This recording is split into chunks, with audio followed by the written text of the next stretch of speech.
Bonjour, on va faire le test de la dictée. C'est la première fois que je fais une dictée comme ça. On a vu, j'ai marqué la date en français et en anglais. Scarlett, tu vérifieras si c'est bon en anglais. Dictée préparée, on saute des lignes, on souligne, on s'applique, on fait comme d'habitude. D'accord? Donc je vais vous lire la dictée une première fois en entier. Vous allez reconnaître, le texte il est en lien avec les arts visuels que l'on avait commencé à faire. Et l'artiste, c'est l'artiste de l'art abstrait de jaune, rouge et bleu. Donc je vais marquer son nom parce qu'il va être cité dans la dictée, c'est un nom propre. Est-ce que vous vous souvenez? C'est Kandinsky.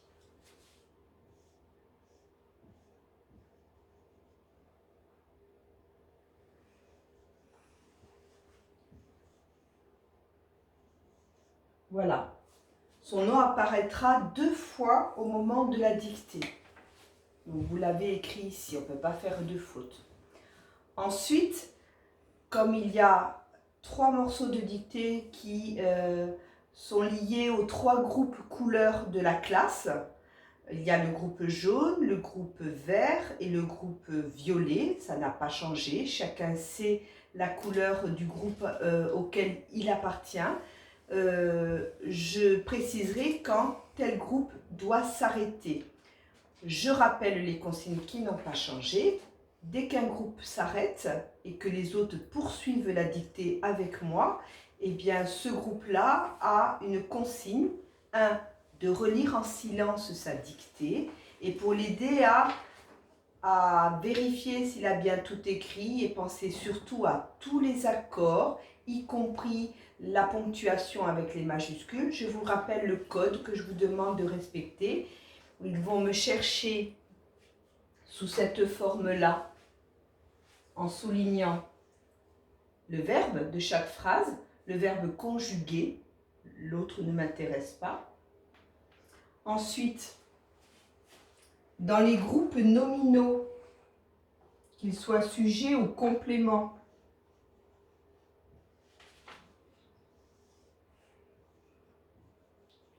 d'accord? J'aimerais que il me trouve le déterminant, ça a son importance pour l'accord, qu'il me couronne les noms, et s'il y avait, qu'il me trouve l'adjectif qualificatif. L'adjectif qualificatif, il peut être aussi là. Hein. Il peut aussi ne pas y en avoir dans les groupes nominaux. De cette façon-là, ils vont rendre visible la chaîne de l'accord. Si mon déterminant, il est au pluriel, je vais vérifier si mon nom et mon adjectif est aussi au pluriel. D'accord? De la même façon, je vérifierai la terminaison de mon verbe. Donc ça, dès qu'un groupe s'arrête, il a ce petit travail-là à faire. Allez, on commence la dictée. L'avantage que ce soit filmé, c'est que je vais peut-être aller un peu trop vite. Je ne vous ai pas en face de moi. Donc là, l'avantage, c'est que vous allez pouvoir arrêter, faire pause quand vous n'arrivez plus à suivre. Voilà, c'est le seul avantage de mettre en ligne cette dictée. Vous êtes prêts? Allez. On raconte qu'un jour, dans son atelier, Kandinsky est subjugué par un tableau posé à l'envers. Il trouve que les formes sont plus intéressantes, débarrassées de leur sens. Dans son tableau, Kandinsky ne cherche pas à représenter la réalité. Je lis, hein. Ça c'est le groupe jaune, ça sera la dictée du groupe jaune. Les autres continuent. Je vous lis le texte. Les formes géométriques et les couleurs sont utilisées pour traduire des émotions. La composition est organisée. Les lignes brisées et les couleurs chaudes sont à gauche. Les lignes courbes et les couleurs froides sont à droite. Le dernier groupe finira la dictée avec ce texte. Un rectangle jaune une croix rouge et un cercle bleu sont au cœur de la toile, mais chacun peut voir des images selon son imagination. Voilà, on parle bien du tableau qu'on avait vu en classe. Maintenant, on fait la vraie dictée, je m'arrête, je dis les points, les virgules, je vous mets des petits indices. Alors, vous êtes prêts? On y va. On raconte qu'un jour, virgule, on raconte qu'un jour, virgule, dans son atelier, virgule, dans son atelier, virgule, Kandinsky est subjugué par un tableau posé à l'envers.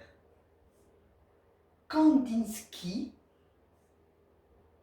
est subjugué par un tableau posé à l'envers.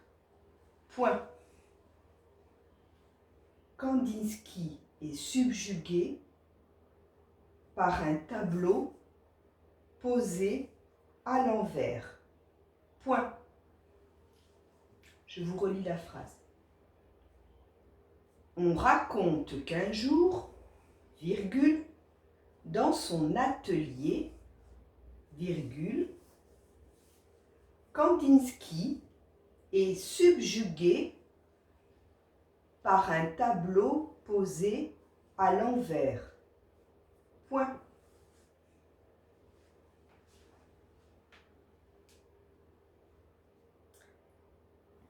Il trouve que les formes sont plus intéressantes, virgule. Il trouve que les formes sont plus intéressantes, virgule, débarrassées de leur sens. Point. Débarrassées de leur sens. Point. Je répète. Il trouve que les formes sont plus intéressantes, virgule, débarrassées de leur sens. Point.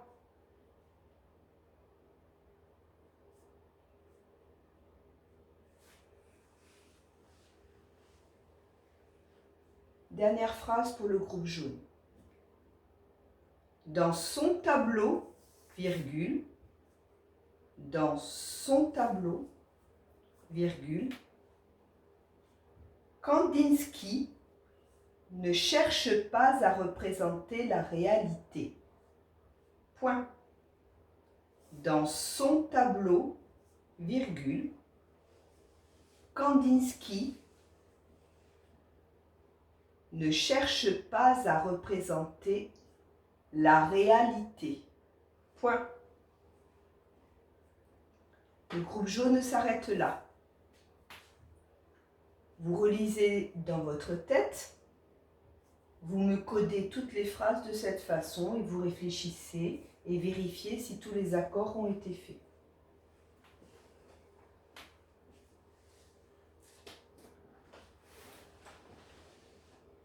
Le groupe vert et le groupe violet continuent. Les formes géométriques et les couleurs, les formes géométriques et les couleurs sont utilisées pour traduire des émotions. Point. Les formes géométriques et les couleurs sont utilisées pour traduire des émotions. Point. Je répète une dernière fois la phrase. Les formes géométriques et les couleurs sont utilisées pour traduire des émotions. Point.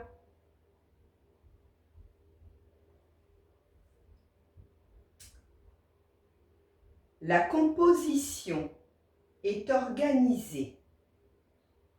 2 points. La composition est organisée. 2 points. Les lignes brisées et les couleurs chaudes sont à gauche, virgule. Les lignes brisées et les couleurs chaudes sont à gauche, virgule. Les lignes courbes et les couleurs froides sont à droite. Point. Les lignes courbes et les couleurs froides sont à droite. Point. C'est une longue phrase, je vais la relire. La composition est organisée. 2 points. Les lignes brisées et les couleurs chaudes sont à gauche, virgule. Les lignes courbes et les couleurs froides sont à droite. Point final. Maintenant, je vais relire la dictée et je vais vous donner des petits indices. Les petits indices, je vous les donne là. Le groupe vert et le groupe violet après. Vous penserez à coder votre dictée comme ceci, au crayon à papier. Ça vous permettra de vérifier la chaîne d'accords. Donc je reprends depuis le début. Écoutez bien et suivez sur votre dictée. On raconte qu'un jour dans son atelier, Kandinsky est subjugué par un tableau posé à l'envers. Un tableau posé à l'envers. Qu'est-ce qui est posé? Réfléchissez, dit posé est un adjectif. Qu'est-ce qui est posé? Dans la partie jaune, il y a plein d'adjectifs qualificatifs. Écoutez bien. Il trouve que les formes sont plus intéressantes débarrassées de leur sens. D'abord, les formes sont, c'est le verbe, les formes sont plus intéressantes. Qu'est-ce qui est intéressante? Posez-vous la question. Qu'est-ce qui est intéressante? Qu'est-ce qui est débarrassé? Faites les bons accords. C'est une phrase qui est au pluriel. Qu'est-ce qui est intéressante? Qu'est-ce qui est débarrassé? Si on poursuit la dictée vers le groupe vert et violet.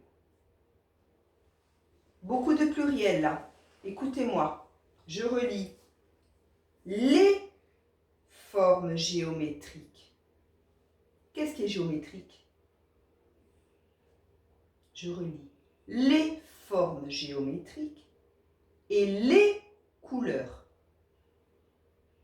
sont utilisées pour traduire des émotions. Des émotions. Écoutez et vérifiez. Je vous pose la question. Qu'est-ce qui est utilisé?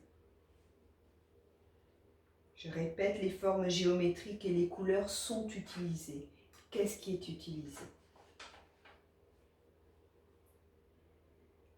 L'autre phrase. La composition est organisée. La composition est organisée. Qu'est-ce qui est organisé?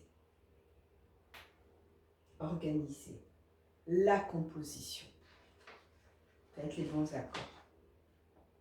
De la même façon, à la suite, les lignes brisées. Qu'est-ce qui est brisé? les lignes brisées, les couleurs chaudes. Vous vérifiez bien. Les lignes courbes, les couleurs froides. Bon, j'ai beaucoup aidé, hein, mais bon, c'est la première dictée que l'on fait de cette façon. D'accord? J'étais peut-être un peu vite, mais vous faites pause et vous me réécoutez. Mais faites vraiment ce travail-là. Faites-le. Quand vous pensez, que vous estimez que vous avez bien y réfléchi à tout, que vous êtes sûr qu'elle est finie, ben, vous regardez votre petit texte et vous vous autocorrigez seul. Allez, vous me donnerez des nouvelles de cette première dictée à distance. Au revoir et bonne journée.